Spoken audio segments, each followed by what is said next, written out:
እዛ ውስጥ ነው የምትገኘው።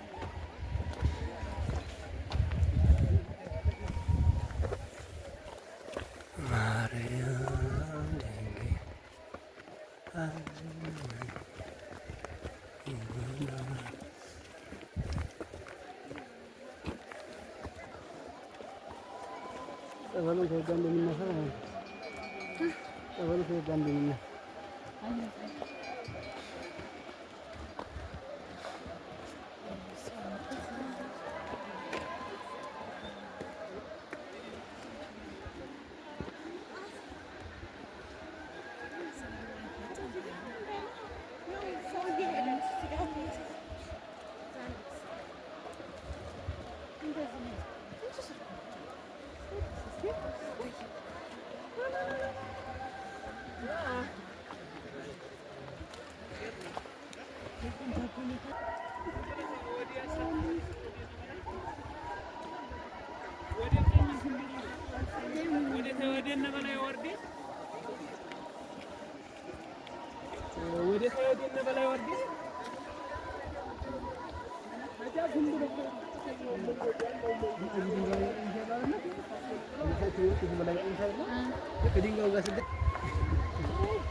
ሶስት አመት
ወደ 3 አለ በጣም ወመለታ ነው።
እና ድባቢ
ተረሽ እያለች ተነስተ ትንሽ ሄሉን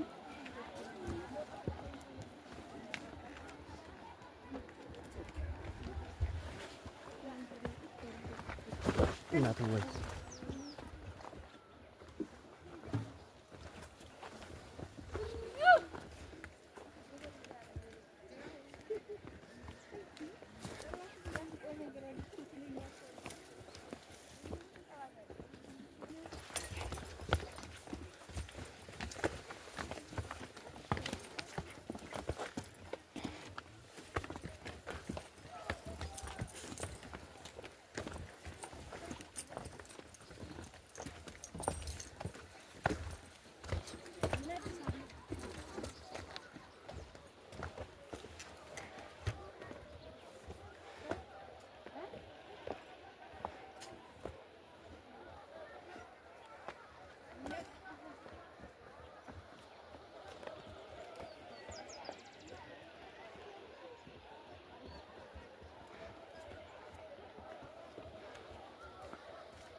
የስራ ሰው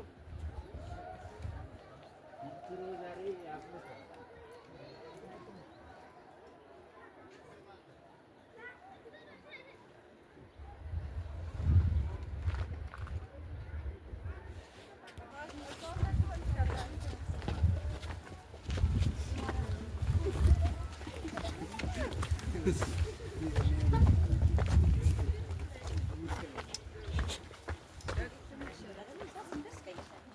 እንትን ይሻላል ነው ወዳ ቤት ይሻላል ነው ይጥጣቡ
የት ነው? ወዴት ነው ሄደው?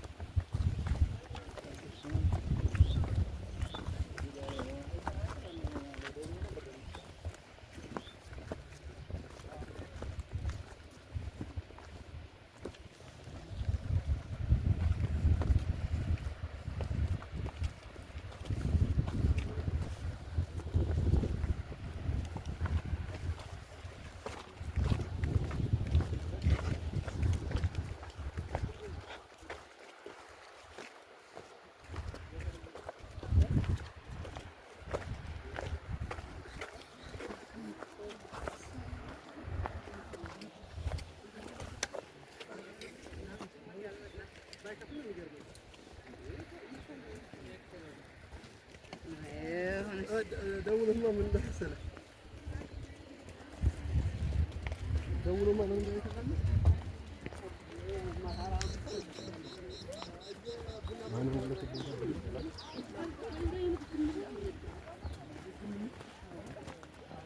አይደሽም ሀንት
መሳተፎቻችንን ልማት እሱ ጠብቃችሁ ጤናችሁን ጸጋ በርክታ አደላችሁ። አቤት እናታችን ኧረ መጠለቅ አለ በደም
በሰሜን ሸዋ ሀገረ ስብከት የሚገኘው መካነ ሕይወት አቦ ገዳም አቡነ ገብረ መንፈስ ቅዱስ ቤተክርስቲያን ነው የምንገኘው። እንግዲህ ቀሲስ እሸቴ ጥሩነህ እባላለሁ። የዚህ ታላቅ ደብር አስተዳዳሪ ነኝ። እንግዲህ ይህ ቦታ የተመሰረተው በ1442 ዓመተ ምህረት ነው የተመሰረተው። አሁን የደረሰበት ዘመን 575 ዓመትን አስቆጥሯል። ይህ ቦታ ድንቅ ቦታ ነው፣ ታሪክ ያለው ቦታ ነውና ሁላችሁም ህዝበ ክርስቲያን እየመጣችሁ ይህን በረከት ይህንን ገዳም እንድትጎበኙ በእግዚአብሔር ስም ጥሪያችን እናስተላልፋለን። ይህንን ገዳም የመሰረቱት አባ መስቀለ ቃል የሚባሉ አባት በመንፈስ ቅዱስ ተመርተው ይህን ቤተክርስቲያን መስርተው አባቶቻችን ለእኛ አስረክበው እዚህ ሰዓት ላይ እንገኛለን። እንግዲህ መምህር ተክለ ሃይማኖት የሚባሉ አባት ሰው በሌለበት ሰዓት እዚህ ቦታ ላይ ደቀ መዛሙርትን ሰብስበው ያስተምሩ ነበር። ይህ ቤተክርስቲያን ተተኪ ትውልድ ያስፈልገዋል በማለት ተማሪዎቻቸውን ሰብስበው ያስተምሩ ነበር። አገልግሎት ያገለግላሉ። ከአገልግሎት በኋላ ደግሞ ተማሪዎችን ያስተምራሉ እና የእሳቸው ማረፊያ ቦታ ቤተክርስቲያን አገልግሎት ከወጡ በኋላ የማረፊያ ቦታ እዛ ጋር ትልቅ ጽድ የምታወጥ ጽድ ያለና እዛ ጽዱ ስር ነበር የሚያርፉት። ከዛ በኋላ ደግሞ ከዚህ ግቢ ይወጡና ተማሪዎቻቸውን የሚያስተምሩበት ቦታ እዛ ላይ ሙራደ ቃል የምትባል ቦታ አለ። እዛ ቦታ ላይ ያስተምሩ ነበረ። ሲያስተምሩ ደግሞ እናታችን ድንግል ማርያም የጠፋባቸውን ቃለ እግዚአብሔር ትነግራቸው ነበረ። በእመቤታችን በድንግል ማርያም ቃለ እግዚአብሔር ይነገራቸው ነበረ።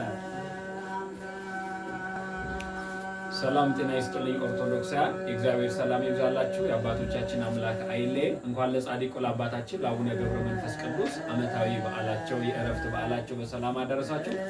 ዛሬ እንግዲህ የምንገኘው ከአዲስ አበባ 130 ኪሎ ሜትር ከተጓዝን በኋላ ከደብረ ብርሃን ስላሴ ጋር ደግሞ 2 ኪሎ ሜትር ከተጓዝን በኋላ በመኪና 10 ደቂቃ ተጉዘን በእግር 30 ደቂቃ ተጉዘን የጻድቁ አባታችን የአቡነ ገብረ መንፈስ ቅዱስ መካነ ሕይወት አቡነ ገብረ መንፈስ ቅዱስ አንድነት ገዳም ነው የምናገኘው።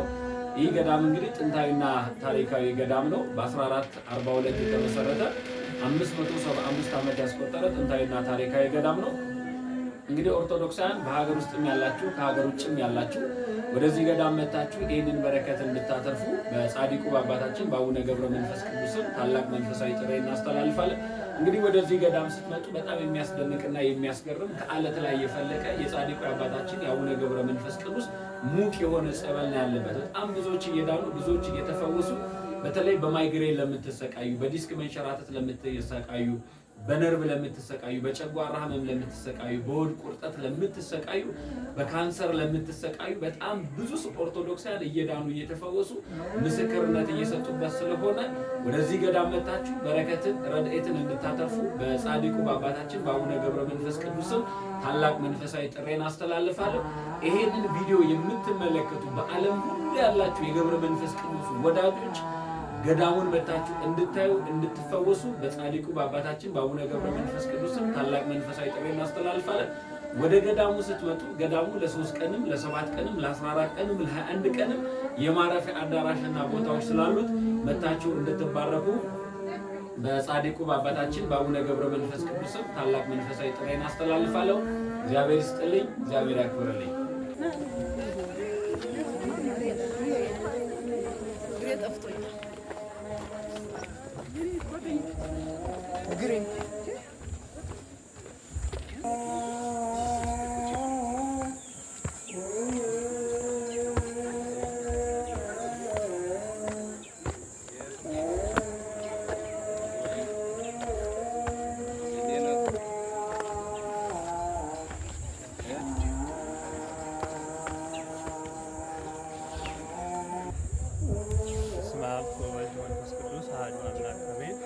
እንግዲህ መምህር ተክለ ሃይማኖት የተባሉ አባታችን ከዛ ከታች ካለው ማረፊያቸው ታች ትልቁ ጽድ ላይ ነው። ቤተክርስቲያን አገልግሎት ከፈጸሙ በኋላ እዛ ጽድ ስር ያርፋሉ። ከዛ በኋላ እዚህ ጋር መጥተው ቃለ እግዚአብሔር ደቀ መዛሙርታቸውን የሚያስተምሩበት ቦታ ይህ ነው። እዚህ ጋር እያስተማሩ እያለ ቃለ እግዚአብሔር ሲጠፋባቸው እመቤታችን ድንግል ማርያም ከዚህ ካህናት ተገልጻ ቃለ እግዚአብሔር ትነግራቸው ነበረ እና አባቶቻችን ያስረዱን አስቀምጠውልን ያለፉት ቃል ነውና ሁላችሁም ህዝበ ክርስቲያን በሀገር ውስጥም ከሀገር ውጭም ያላችሁ ወደዚህ ቦታ እየመጣችሁ በረከትን እንድታገኙ ረድኤት እንድታገኙ በእግዚአብሔር በሕያው ስም ጥሪያችንን እናስተላልፋለን። ሰላም እግዚአብሔር ከሁላችን ጋር ይሁን።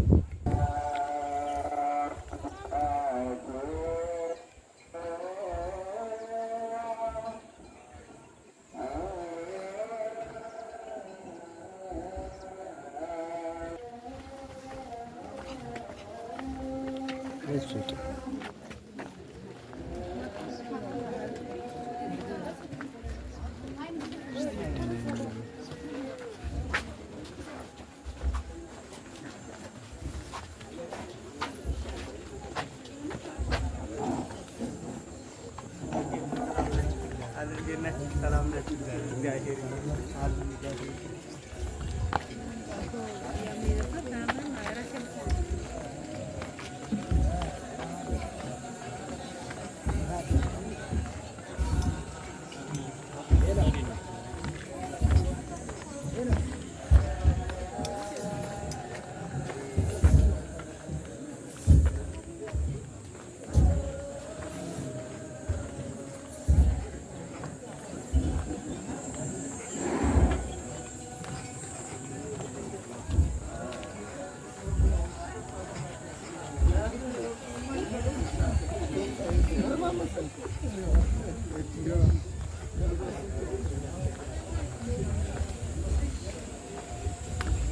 ችግር የለም። ተቀመጡ፣ ችግር የለም።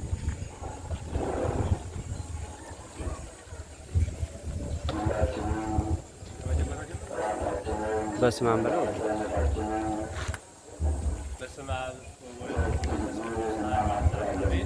አሁን የምንገኘው በሰሜን ሀገረ ስብከት ስር የሚገኘው መንፈስ ቅዱስ ቤተክርስቲያን ነው። ይህ ቤተክርስቲያን የተመሰረተው በ1442 ዓመተ ምህረት በአሁኑ ሰዓት 575 ዓመት ያስቆጠረ ገዳም ነው። እንግዲህ እዚህ ቦታ ላይ ሰው በሌለበት ሰዓት መምህር ተክለ ሃይማኖት የተባሉ አባት ቤተክርስቲያንን እያገለገሉ ከቤተክርስቲያን አገልግሎት በኋላ እዚህ ታውጥ ነበረ ማረፊያቸው። እዚህ አርፈው ከዚያ በኋላ እዚህ ካረፉ በኋላ ደግሞ ቅድም ሄደን ስናገር የነበረው እዛ ሙራደ ቃል የሚባለው ቦታ ላይ ተማሪዎቻቸውን ሰብስበው ያስተምሩ ነበረ እና እዛም እያስተማሩ እያለ ያው እመቤታቸው ተገልጻ ቃለ እግዚአብሔር ትነግራቸው ነበር። ከዛም ደግሞ ሲመለሱ ማረፊያቸው እዚህ ጋር ነው። እንደምታዩት ይሄ 500 ዓመት ያስቆጠረ ነው። ከውስጥ ላይ ስትመለከቱ ደረቅ ነው። ውጭ ላይ እርጥብ ነው። እዚህ ጋር ግን እንደዚህ ስትመለከቱት ይሄ ደረቅ ነው። ይህ ድንቅ ስራ ነውና ሁላችሁም ኦርቶዶክሳውያን በሀገር ውስጥም ያላችሁ ከሀገር ውጭም ያላችሁ ይህ ወዲህ ቦታ ላይ መጣችሁ በረከት እንድታገኙ በእግዚአብሔር ስም ጥሪያችንን እናስተላልፋለን። ሰላም እግዚአብሔር ከሁላችን ጋር ይሁን። አብ አምላክ አሜን። ይህንን የገድል ቃል ኪዳን የትሩፋት መጽሐፍ ካህናት፣ ዲያቆናት፣ ሕዝብ ወንዶችም ሴቶችም ሽማግሌዎችም ሕፃናትም ተሰብስበው ምንጣፍ አንጥፈው ጥላ ዘርግተው በፍጹም ምስጋና ለክብረ ንጉሥ ሕሊናን በመሰብሰብ ያድምጡት። ባለመጠራጠር በፍቅር ባለመንቀሳቀስ በተስፋ ፍጹም ደስታና ጥቅም ያለበት ይህንን መጽሐፍ ይስሙት። ሕይወት፣ ጽድቅ፣ ድነት የሚገኝበት ነውና ለዘላለሙ አሜን።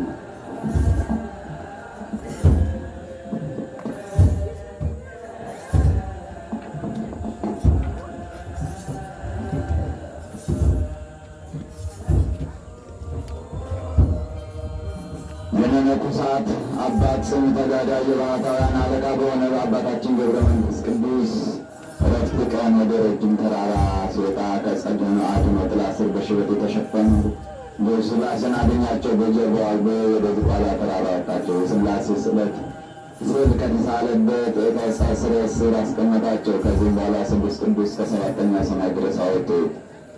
ለአክንት መረብ በተባለ ዕንቁ የተሸለመች የሰማያዊት ኢየሩሳሌም ሕንፃዋን ጌጥ ውበት አሳዩት። ከእነርሱም የተባረከ ዝቋላ የምድረ ከብድ ኮከብ ማዕረግ አባታችን ገብረ መንፈስ ቅዱስ እጅ ያለውን መስቀል ተሳለመ። አባታችን ገብረ መንፈስ ቅዱስ የኢትዮጵያ መብራት ወደ ምድረ ከብድ የወረደ በኋላ የዓይኖቹ ሽፋሽፍ ሳይከደኑ 7 ወር ከ5 ቀን ኖረ። ጌታችን ኢየሱስ ክርስቶስ ከእንግልፍ በወንጌል ከልብ መነጨ ፍቅር የሚወደውን እኔ በአእላፍ መላእክት ፊት እወደዋለሁ፣ የጠላቶቹን አጋንንት መውደቅ አሳየዋለሁ ያለውን አስቦ እንዲሆን ኖረ።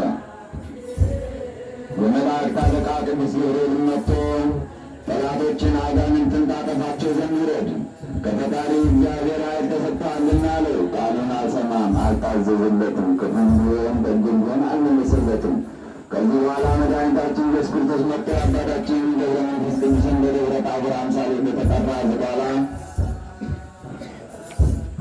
ወደሚባል ተራራ ና ውረድ አለው። እስከ 100 ዓመት ድረስ አባታችን ገብረ መንፈስ ቅዱስ ደም የፈሰሰባት በብርሃን ወደ ስለለመች የአሐዱ እመቤታችን ድንግል ማርያምን አዳምን ተጣጣው ዘንድ ከዚያ ባህር ዳር ተቀመጠች።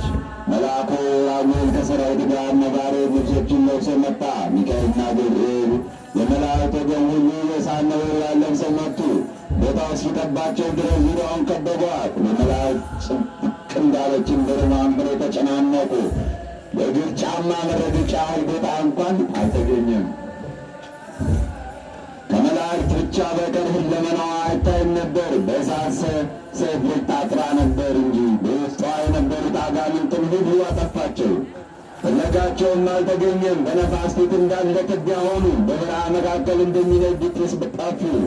በአሸዋና በሙቻ እንደተነደፈች የውሃ ጉድጓድ ሆኑ። የሰውን ሥጋ የለበሰ ሥራው ክፉ የሆነ አንድ ጋኔን አምልቶ አባታችን ገብረ መንፈስ ቅዱስ የሚወደው ጽኑ ተጋዳይ የሚሆን ገዳማዊ አባ ፍሬ ቅዱስ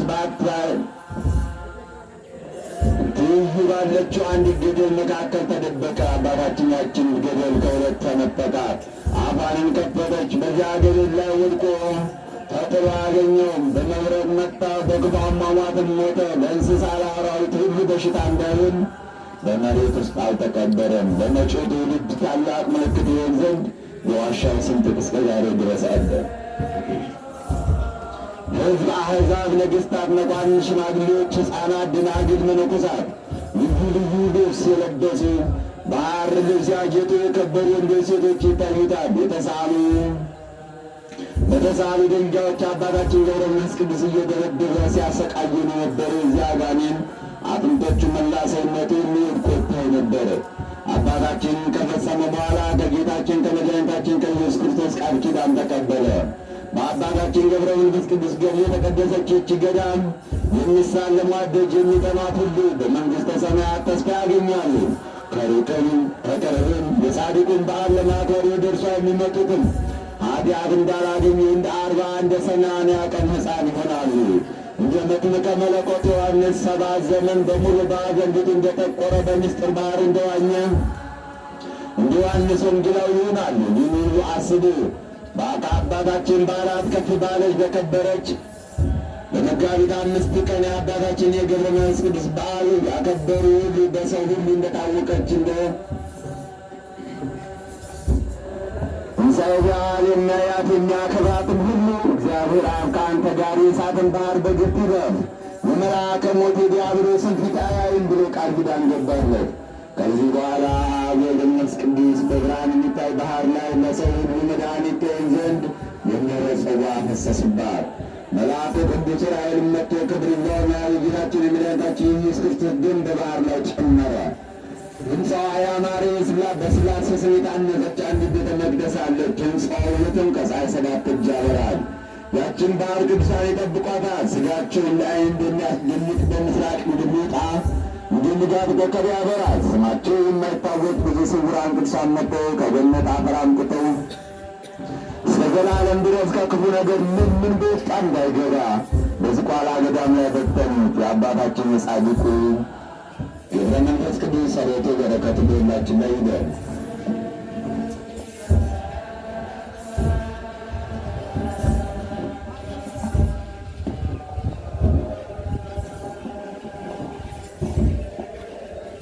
በአባታችን በገብረ መንፈስ ቅዱስ በዕረፍቱ ቀን የተደረገ ተአምር ነው። ጸሎቱ በረከቱ በሁላችን የክርስቲያን ወገኖች ላይ ሁሉ ያድርና ጸንቶ ለዘላለም ይኖር። አባታችን ገብረ መንፈስ ቅዱስ ባረፈበት ቀን 60 አንበሶች 60 ወንዶች አለቀሱ። ተራሮች ኮረብቶች አለቀሱ። የሰማይ ወፎች አለቀሱ። ፀሐይ፣ ጨረቃ፣ ከዋክብትም ብርሃናቸውን ከለከሉ። ምድር ተንቀጠቀጠች። ከዚያች ዕለት መብረቅ ነጎድጓድ ተነዋወጡ። አብ ወልድ መንፈስ ቅዱስ ወደ ምድረ ከብድ መጡ። ዙፋኑን የሚሸከሙ 24ቱ እንስሳና 24ቱ ካህናተ ሰማይ መጡ። 99 ነገደ መላእክት መጡ። 15 ነቢያት መጡ። 12 ሐዋርያት መጡ። ከመጀመሪያው ሰማዕት ከእስጢፋኖስ እስከ መጨረሻው ሰማዕት ሊቀ ጳጳሳት ጴጥሮስ ያሉ ሰማዕታት ሁሉ መጡ። ቅዱሳንን ከአባታቸው ከእንጦንስ ጋር መጡ። በሄሮድስ የተገደሉ ሕፃናትን መጡ። ከአዳም ጀምሮ እስከዚች ቀን ድረስ የነበሩ ሁሉ ቅዱሳን መጡ። እነዚያ አንበሶች ነብሮች እስከ ዛሬ ድረስ የእግሩን ትቢያ ስንመገብ ኖርን እያሉ አለቀሱ፣ ልቅሶን አበዙ። በሰማይም በምድርም ተራሮች ኮረብቶች አለቀሱ። ጥልቅ ፍሬ ቅጠልም ፍሬም የጫካ ሳርም ከእኛ ምንም አልቀነሰም እያሉ አለቀሱ። ውሃም ከእኔ ምንም አልጠጣም እያለች አለቀሰች። የሰማይ ወፎች መዓዛውን ዘወትር እየተመገብን እንኖር ነበር ብሎ አለቀሱ።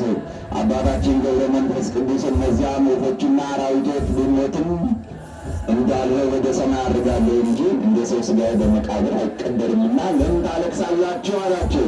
እግዚአብሔርም አባታችን ገብረ መንፈስ ቅዱስን ለምን አትቀበርም? አንተ ከነቢያት ትበልጣለህን?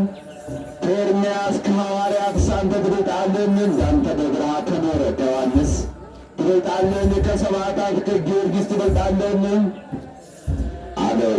አባታችን ገብረ መንፈስ ቅዱስም ጌታችን ኢየሱስ ክርስቶስ ከነቢያት አንዱ ኤርምያስ በረሃብ በመሞት በጦር መሞት ይሻላል፣ ከሐዋርያት አንዱ ጴጥሮስ በመብል በመጠጥ ልብስ በመልበስ ኖረ፣ የሚበላውን ቢያጣ በሰንበት እሸት አሽቶ በላ፣ ሰውነቱን አንድ ቀን ስንኳ ረሃብ አልተቻላትም። በተሰቀልክበትን ጊዜ በወር ላይ እንደታደር በመረመረ ጊዜ 3 ጊዜ ካደ። ታግሶ ከአንተ ጋር አልሞተም፣ አንተን ካደ እንጂ። ከሰማዕታት አንዱ ጊዮርጊስ በዓለም ሳለ በሹመት ነበረ። የሹመቱም ስም ተርቢኖስ ይባል ነበር። ከተጋደለም በኋላ ወደ መበለት ቤት ባስገቡት ጊዜ እንጀራን ለመነ። ረሃብን ጥምን መታገዝ አልቻለም። እንደ እኔ በበረሃ የኖረ ዮሐንስም ከሁሉ የምትበልጥ የምትጥም የምትጣፍጥ የጣዝማ ማር በላ። ነገሥታትም መኳንንትም ከማር ሁሉ ይልቅ እርሷን ይወዳሉ። እኔ 562 ዓመት ኖርኩ። ከእናቴ ማኅፀን ከወጣሁበት ጊዜ ጀምሮ ልብስ አልለበስኩም፣ ጡቷን አልጠባውም፣ መኝታዋም አልተኛውም። ፊቷም ቀይም ጥቁር አላየውም። ውሃ አልጠጣውም፣ እህል አልበላውም። የዛፍ ፍሬም ቢሆን የበረሃ ቅጠልም ቢሆን አልቀመስኩም። ለቅንድቦቼ እንቅልፍን አልሰጠውም። ለሰውነቴ መጠጊያን አላበጀውም። እንደ ምሰሶ ተተክዬ ኖርኩ እንጂ እጆቼ ወዲያና ወዲያ አላሉም፣ እግሮቼ በመንገድ ወደ ኋላ አላሉም። እስከ ዛሬ ድረስ ልብስ አልለበስኩም። የዚህ ዓለም ልብስ ብቻ አይደለም፣ ሳርም ቢሆን ቅጠልም ቢሆን ሰውነቴን አልሸፈንኩትም አለ። ይህን ነገር እውነት ካልሆነ ተራሮች፣ ኮረብቶች፣ ሆች፣ ሀገሮች፣ ፀሐይ፣ ጨረቃ፣ ከዋክብት፣ ሰማይና ምድር ይናገሩ። እነዚህ አንበሶች፣ ነብሮች፣ የሰማይ ወፎች ይመስክሩ። ምስጢሬን የምታውቁ የእግዚአብሔር መላእክትም ይመስክሩ አለ። ነቢያት፣ ሐዋርያት፣ ጻድቃን፣ ሰማዕታት ሁሉ እግዚአብሔር ነገር እውነት ነው አሉት። ነገሩ እውነት እንደሆነ የሚመሰክሩ ዘንድ የተጠሩ ያለ እውነት መሰከሩ። ጌታቸው ወዳጄ ገብረ መንፈስ ቅዱስ በእውነት አደረገ።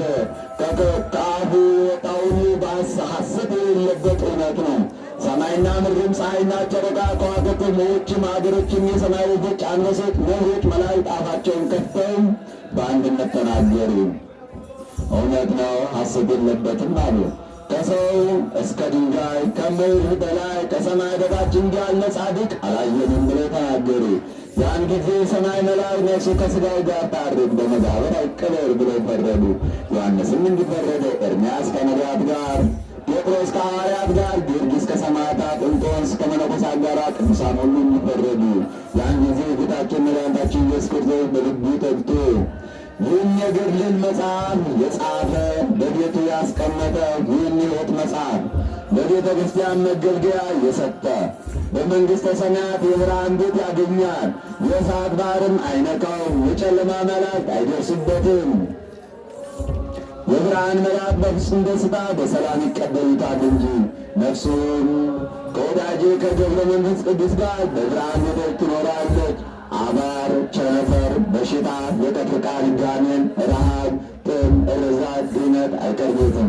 ሚካኤልና ገብርኤል ይጠብቁታል ብሎ ተናገረ። ያን ጊዜ የሰማይ መላእክት አባ አባ ክብር ነው በሰማይም በምድርም አንተን የሚመስል የለም እያሉ አሳረጉት። ይህ ክብር የሚሆን አባታችን ገብረ መንፈስ ቅዱስ የሚን ተአምር አደረገ። የአባታችን ጸሎትና በረከቱ የረዳትነቱ ሀብት የአምላኩ በረከት ፍቅር ከሕዝበ ክርስቲያኑ ጋር ሀገራችን ከኢትዮጵያ ጋር አድሮና ጽንቶ በዘላለሙ ይኖር።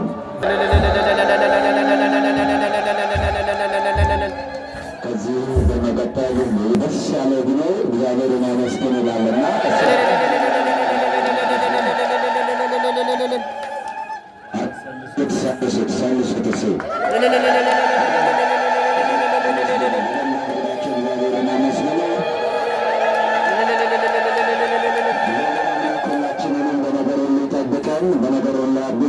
ሁላችሁም እጃችሁን በትምህርተ መስቀል ከፍ አድርጉና ስሩት።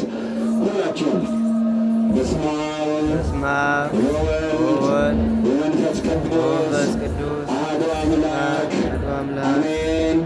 በስመ አብ ወወልድ ወመንፈስ ቅዱስ አሐዱ አምላክ አሜን። በስመ አብ ወወልድ ወመንፈስ ቅዱስ አሐዱ አምላክ አሜን። ክቡር አባታችን ቀሲስ እሸቱ ጥሩነህ የዚህ ጥንታዊና ታሪካዊ ገዳም ዋና አስተዳዳሪ፣ አባቶቼ ካህናት፣ ወንድሞቼ ዲያቆናት፣ እስከ ሞት በወደደን እስከ ሞት ባፈቀረን በአንድ ልጁ በኢየሱስ ክርስቶስ እናምናችኋለሁ። እንደምን አደራችሁ? አረ ድምፃችሁ አይሰማም። እንደምን አደራችሁ? እንደምን አደራችሁ? ማን ሰበሰባችሁ ዛሬ? ማን ሰበሰባችሁ? ማን ረዳችሁ? ማን አገዛችሁ? ማን ጠበቃችሁ? በዕድሜያችን ላይ ዕድሜ ማን ጨመረላችሁ? ትላንትን አሳልፈን ዛሬ ያደረሰን ማን ነው? በደንብ ልልበሩና እግዚአብሔርን አመስግኑ። የማይቋረጥ ምስጋና የማይቋረጥ ምስጋና ሳንዴ ድገሙት።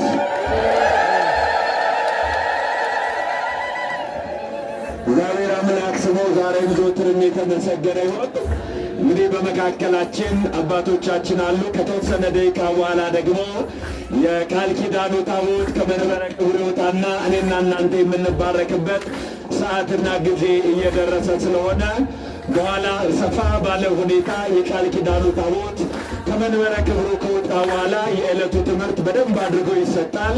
የዛሬውን ቀን ለምን እንደምናከብር ሰፋ ያለ ትምህርት በኋላ በአባቶቻችን ይሰጣል። ነገር ግን ምናልባት አንዳንድ ምስክርነቶች ካላችሁ የቃል ኪዳኑ ታቦት እስከሚወጣ ድረስ ምስክርነት እየሰጣችሁ በቦታው ላይ የተደረገላችሁ ጸበሉን ጠጥታችሁ ጸበሉን ተጠቅማችሁ ብዙ ምስክርነት የተደረጉ ብዙ ድንቆች አሉና እነዛን ምስክርነቶች እየተናገርን እንቆያለን።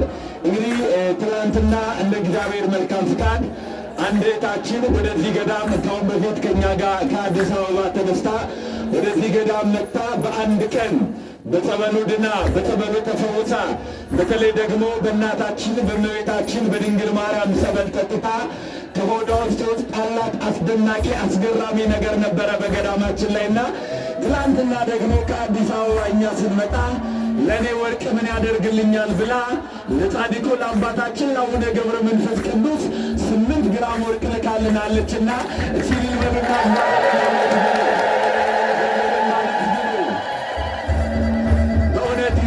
ችን እንግዲህ ከ4 ዓመት በላይ ስታለቅስ የነበረ ስታነባ የነበረ በብዙ መከራ ውስጥ የነበረች በብዙ ፈተና ውስጥ የነበረች ያልሄደችበት ገዳም ያልሄደችበት ስፍራ አልነበረም።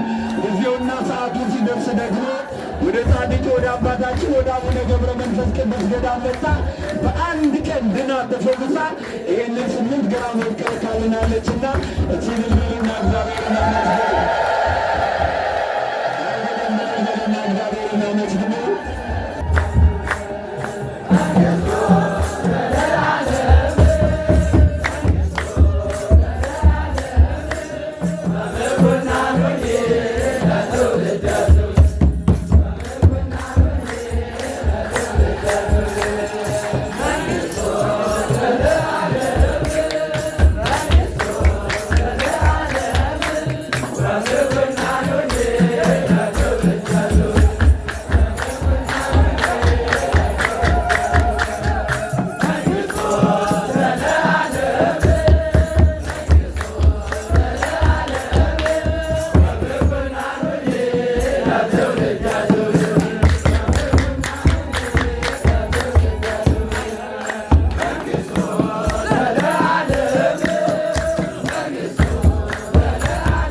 ነው። ነፍስ ይማርልን።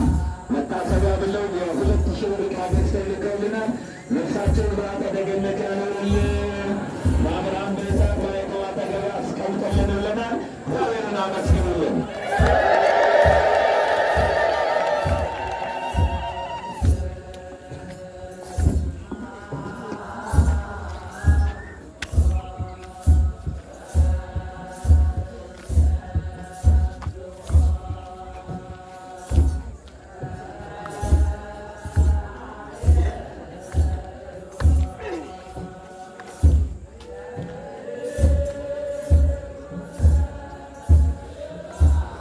በመጽሐፍ ቅዱስ 12 ዓመት ሙሉ ደም ይፈሳት የነበረች ምስኪን ሴት ነበረች። ይቺ ሴት ጌታን ማለበት ስትሰማ ይሄ መድኃኒት የሆነ ጌታ ለእኔ መድኃኒት ይሆነኛል ብላ ጉዟን እንዳደረገች መጽሐፍ ቅዱስ ይናገራል። 12 ዓመት ሙሉ ደም ይፈሳት ነበረች ሴት። ይቺ ሴት ግን ወደ ክርስቶስ ጉዟን ስታደርግ በእርሱም አላመነችም፣ በአባቱም አላመነችም ነው የሚለው መጽሐፍ ቅዱስ። ሄጄ የልብሱን ጨርቅ ብነካ ደሜ ይቆማል ብላ ነበረች ሴትዮ የተናገረች። ብዙ ሕዝብ ጌታን ተከትሎት ነበርና እየተጋፋች ሄደች፣ የልብሱን ጨርቅ ነካች። 12 ዓመት ሙሉ ደም ይፈሳት የነበረች ሴት ደሟ በአንድ ቀን ቆመ ይላል መጽሐፍ ቅዱስ። እኚህ እናት ደግሞ ለ33 ዓመት ሙሉ ደም ይፈሰኝ ነበረ። ያልሄድኩበት ሆስፒታል አልነበረም፣ ያልሄድኩበት ጸበል አልነበረም፣ ያልተንከራተትኩበት ስፍራ አልነበረም። ወደ ጻድቁ ወደ አባታችን ወደ አቡነ ገብረ መንፈስ ቅዱስ መጣሁ፣ ጸበሉን ተጠመቅኩ። ከ33 ዓመት በኋላ በአንድ ቀን አቡነ ገብረ መንፈስ ቅዱስ ደሜን ቀጥ አደረጉልኝ ብለዋልና እልል በሉና ይሄ ልጃቸው በጣም ታማሚ ነው። ሆስፒታል ጥር ስንት ነበር የገባው? ጥር 5 ቀን የጻድቁ የአባታችን የአቡነ ገብረ መንፈስ ቅዱስ ቀን ወደ ሆስፒታል ገባ። ሆስፒታል የገባው ሰርጀሪ ሊሰራ ነበረ። ከዛ ዶክተሩ መጣና ሰርጀሪ አይሰራም አለ። አሁን እንግዲህ ልጄ እንደ አመመው ነው አይደል? አሁን ደህና ነው። አሁን ለውጥ አለው። እሺ ዶክተሩ መጥቶ አይሰራም አለ። አሁን ደህና ነው። አረስ እግዚአብሔርን አመስግኑ። ሰርጀሪ ሊሰራ የት ገብቷል? ሆስፒታል ገብቷል። ዶክተሩ መጣና አይሰራም አሉ። ከዛ እኚህና እዛ ሆስፒታል ሆኜ አለቀሱ። ለእኔ ሕይወትን የሰጡ በረከትን የሰጡ ጸጋን የሰጡ እርስዎ ገብረ መንፈስ ቅዱስ ነትና ለልጄ ሕይወትን በረከትን ጤናን ስጡልኝ ብዬ ተሳልኩ። ልጄ ደህና ነው ብሏል። እግዚአብሔርን አመስግኑ። ሁላችሁ የእግዚአብሔር ልጆች በተለይ ይህ ገዳም እጅግ የበረከት ቦታ ነው። እጅግ የጸሎት ቦታ ነው። እጅግ የቃል ኪዳን ቦታ ነው። እጅግ የፈውስ ቦታ ነው። በየሳምንቱ እሑድ እሑድ ወደዚህ ገዳም ብትመጡ ከአዲስ አበባ የሚመጣ ሰው አለ። በገዳሙ ጸበሉ እየዳኑ የንፍሯ እየጠጡ የንፍሯን እየቀመሱ ዳቤውን እየበሉ በጣም ብዙ ሰዎች እየዳኑ ነው። በተለይ ደግሞ የእመቤታችን ጸበል አይታችሁታል? የእመቤታችንን ጸበል የእመቤታችንን ጸበል አይታችኋል አይደል? አላያችሁም እንዴ? አላያችሁም? እዚህ ገዳም የእመቤታችን ጸበል ብቻ አይደለም፣ የእናታችን የቅድስት አርሴማ ጸበል አለ በገዳሙ ላይ። ለመቅዳት ስለማይመች ነው ገደል ላይ ነው የፈለቀው። እንደ እግዚአብሔር ፍቃድ ደግሞ እሱን ለሕዝብ ምቹ የሚሆንበት ነገር ለማድረግ አንዳንድ ስራዎች ተጀምሯል። ማን ይርዳን? ማን ይርዳን? ስለዚህ እግዚአብሔር ልጅ የታመሙ፣ በጨጓራ የታመሙ፣ በሆድ ቁርጠት የታመሙ፣ በማይግሬን የታመሙ በጣም ብዙ ሰዎች እየዳኑ እየተፈወሱ ምስክርነት የሰጡበት ታላቅ ገዳም ነው ኦርቶዶክሳዊ። እኔ ምናልባት ቲክቶክ መንደር ላይ ለቅቄዋለሁ። በጣም ብዙ ሰዎች ስለ እመቤታችን ጸበል የመሰከሩልኝ፣ ስለ እመቤታችን ጸበል የተናገሩት በእስልምና ያሉ ወንድሞቻችን ናቸው። ሰሞኑን እንደውም በጣም ብዙ በእስልምና ያሉ ወንድሞቻችን ገዳሙ ላይ እየመጡ ጸበል እየተጠመቁ ጸበል እየቀዱ እየያዙ እየዳኑ እየተፈወሱ በጣም ብዙ ምስክርነት አይተናል ሰምተናልና እግዚአብሔር አምላክ ሁላችንንም በነገሩ ሁሉ ይጠብቀን፣ በነገሩ ሁሉ ያግዘን። አሁንም ምስክርነት ያላችሁ እየመጣችሁ ምስክርነታችሁን ተናገሩ።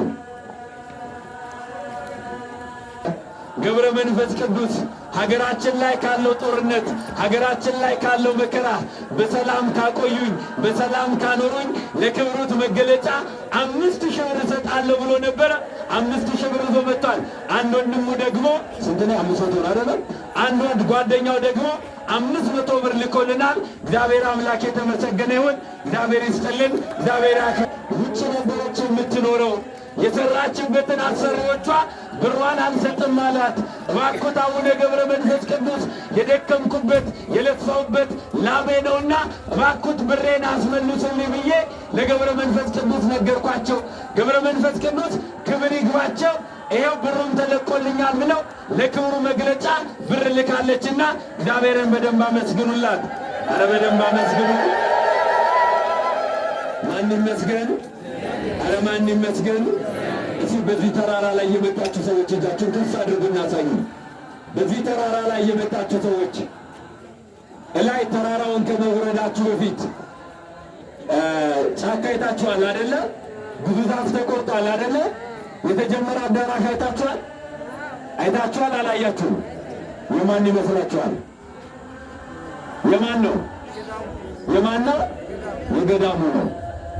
እዛ ቦታ ላይ እንደ እግዚአብሔር መልካም ፍቃድ ከ10,000 ያላነሰ ካሬ ቦታ ገዳሙ ተቀብሏል። ማን ይመስገን? ማን ይመስገን? ከ10,000 ያላነሰ ካሬ ተቀበልን።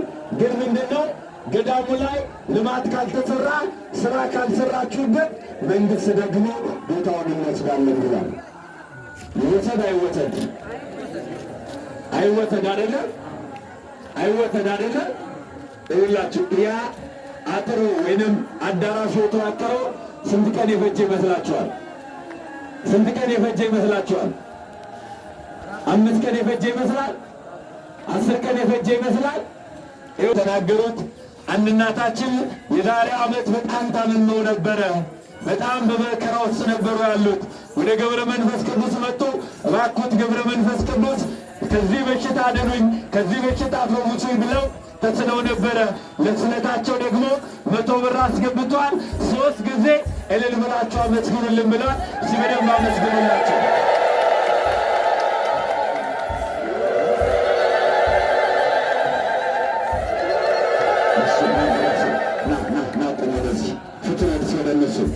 ይሄ በወጣትነቱ ዘመን ደግሞ በአሰም በሽታ በጣም ነበር የምሰቃየው። አሰም የታመማቸው ሰዎች ያፍናል አያፍንም? ያስጨንቃል አያስጨንቅም? በጣም ያስጨንቃል አይደለ? በጣም ይጨነቅ ነበረ። በጣም ታምሜ ነበረ። ግን ወደ ገብረ መንፈስ ቅዱስ መጣሁ። አባቴ ገብረ መንፈስ ቅዱስ በአንድ ቀን ከአሰም በሽታ ፈውሰውኛል ብሏልና ለክብራቸው መግለጫ ዕጣን አመጥቶልናል። እልል በሉና እግዚአብሔርን አመስግኑለት። ቻችን እያዘላችሁ ምስክርነት ያላችሁ የመጣችሁ ምስክርነት ስጡ። 1 ቆርቆሮ፣ 2 ቆርቆሮ፣ 3 ቆርቆሮ፣ 4 ቆርቆሮ የምትችሉትን ነገር እያደረጋችሁ ይሄ ዛሬ ቢያንስ ወደ 300 ቆርቆሮ ያስፈልገናል። በዚህ ጋር አይታችሁታል አይደለ? የተዋቀረ እንጨት አይታችኋል? አይታችኋል አይደለ? ከኋላ ያያችሁ የላችሁ? አይታችሁታል አይደለ? ተዋቀረ፣ ግን ቆርቆሮ ስለሌለ ነው የቆመው። እላይም እንግዲህ ተዋቅሯል። ቆርቆሮ እናንተ ካልገዛችሁልን እንደ ተዋቀረ ነው የሚቆመውና ይህንን ለማድረግ ስለሆነ 1 ቆርቆሮ፣ 2 ቆርቆሮ፣ 3 ቆርቆሮ እያላችሁ እየመጣችሁ ቃል እንድትገቡ በጻድቁ በአባታችን በአቡነ ገብረ መንፈስ ቅዱስም ጥሪ እናስተላልፋለን።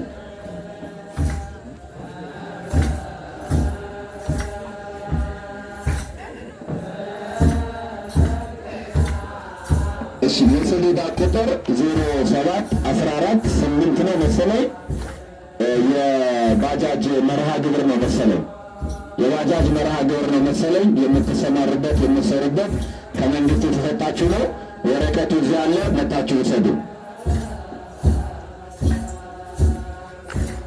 እሺ ሁላችሁም ስልክ አላችሁ አይደለ? ስልክ አላችሁ አይደለ? እሺ ስልካችሁን አንድ አውጡት። 1 ቁጥር ልንገራችሁ። አንድ ስልካችሁን ሁላችሁም ስልካችሁን አውጡና መደወያው ላይ ግቡ። ሁላችሁ እሺ 1065 19 48 39:1 የገዳሙ አካውንት ነው። የምትችሉትን ገዳሙን አግዙ። ጦር አይደለም 200 ብትጥሩ 100 ሺህ ብር ነው። እንዲህ ያላችሁ የምትችሉትን ነገር እንድታግዙ በጻድቁ አባታችን በአቡነ ገብረ መንፈስ ቅዱስ ስም ነው የምንለው። አንድ ወንድማችን 200 ብር ሰጥቶናል።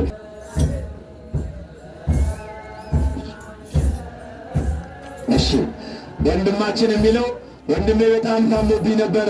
የዛሬ ዓመት ወደ ጻድቁ ወደ አባታችን ወደ አቡነ ገብረ መንፈስ ቅዱስ ገዳም መጣሁ።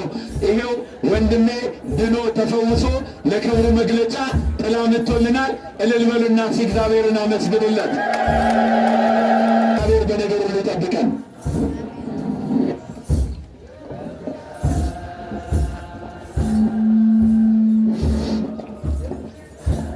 በስመ አብ ወወልድ ወመንፈስ ቅዱስ አሐዱ አምላክ አሜን። በስመ አብ ወወልድ ወመንፈስ ቅዱስ አሐዱ አምላክ አሜን። በስመ አብ ወወልድ ወመንፈስ ቅዱስ አሐዱ አምላክ አሜን። የገዳማችንና የአድባራችን ቀሲስ እሸቱ የገዳም አስተዳዳሪ፣ የተከበረው አባታችን አብያተ እግዚአብሔር ካህናት፣ ላይካነ ምስጢር ዲያቆናት፣ ምዕመናትና ምዕመናን ሕፃናትም ጭምር በእግዚአብሔር ቅዱስ ሰላምታ እንደምን ከረማችሁ? እንደምን ዋላችሁ? እንደምን ቆያችሁ? ኧረ እግዚአብሔር ይመስገን በሉ። ማን ይመስገን? ማን ይመስገን? እግዚአብሔር ይመስገን ብለን ስሙን ለመጥራት ቃሉን ለመናገር ያበቃን የአባቶቻችን አምላክ ቅዱስ እግዚአብሔር ስሙ ለዘላለም የተመሰገነ ይሁን። ያልጠፋ ነው ከማን ምሕረት የተነሳ ነው? ከእግዚአብሔር ምሕረት የተነሳ ነው። አቤቱ አንተ ኃጢአትን ብትተላለፍ ኖሮ ማን በፊት ይቆም ነበር ብሎ ሰቆቃወ ኤርምያስ እንደተናገረው ኃጢአትና በደላችን ሳይቆጥር በቸርነትና በምሕረቱ ለዚህ ያበቃን አምላካችን ክብርና ምስጋና ለስም አጠራሩ ይሁን። እስኪ እልል ብላችሁ እግዚአብሔርን አመስግኑ። ምስጋናን እልልታን የሚያውቀው ሕዝብ የተባረከ ነው ብሏል ነቢዩ እግዚአብሔር ቅዱስ ዳዊት በመዝሙር 102 ላይና እልል ብላችሁ አሁንም እግዚአብሔርን አመስግኑ። እንኳን ለአባታችን ለአቡነ ገብረ መንፈስ ቅዱስ ለ2017 ዓመተ ምህረት ለመጋቢት 5 የዕረፍታቸው መታሰቢያ በዓል አደረሰን አደረሳችሁ።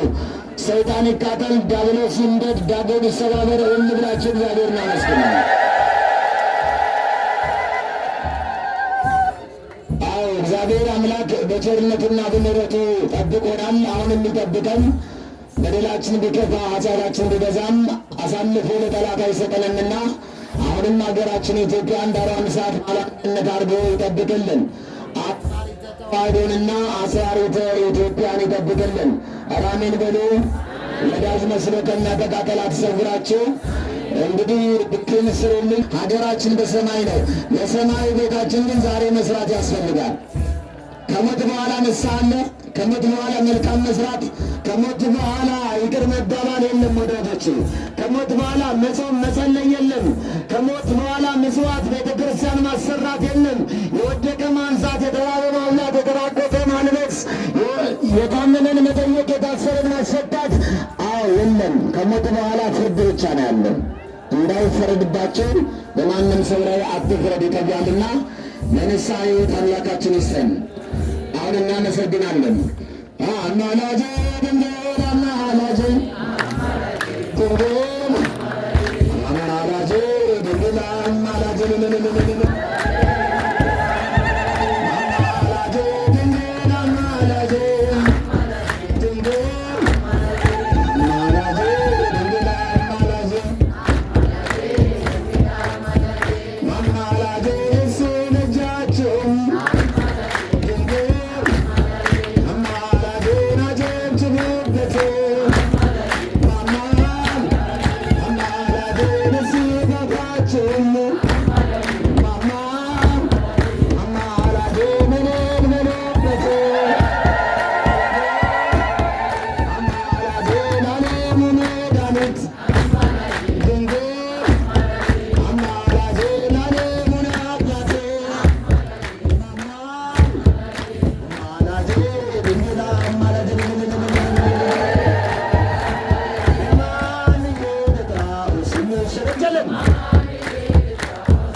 የተመሰገነ የተባረከ ነው ይላል።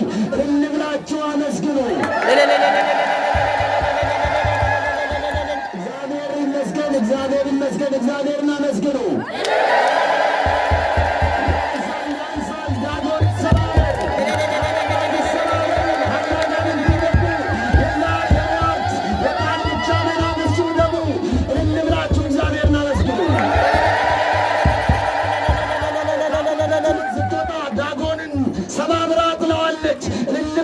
እግዚአብሔር ታቦት በእግዚአብሔር ሙሴ እጅ የተሰጠው የቃል ኪዳኑ ታቦት እየወጣ ነውና እንብላችሁ።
ካህናት አባቶቻችን ካባና ክንዱን የለበሳችሁ ሁላችሁም ወደ አውደ ምሕረት እንድትመጡ ካባውን የለበሳችሁ ጥንድ ደርቡን የለበሳችሁ ወደ አውደ ምሕረት እንድትመጡ። አሁን ቀጥታ ከዚህ የምንሄደው ወደ ሊቃውንቱ ወረብ ነው። ሊቃውንቱ ያሬዳዊ ዜማ ካሰሙን በኋላ አብረን ደግሞ የቃል ኪዳኑን ታቦት ይዘን እያመሰገንን ኦዲት እናደርጋለን፣ እንዞራለን። እስኪ በደንብ እልል በሉና እግዚአብሔርን ወደ አውደ ምሕረቱ ጥንድ ደርቡን የለበሳችሁ ካባውን የለበሳችሁ ሁላችሁ ወደ አውደ ምሕረቱ ጠጋ ጠጋ በሉ።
la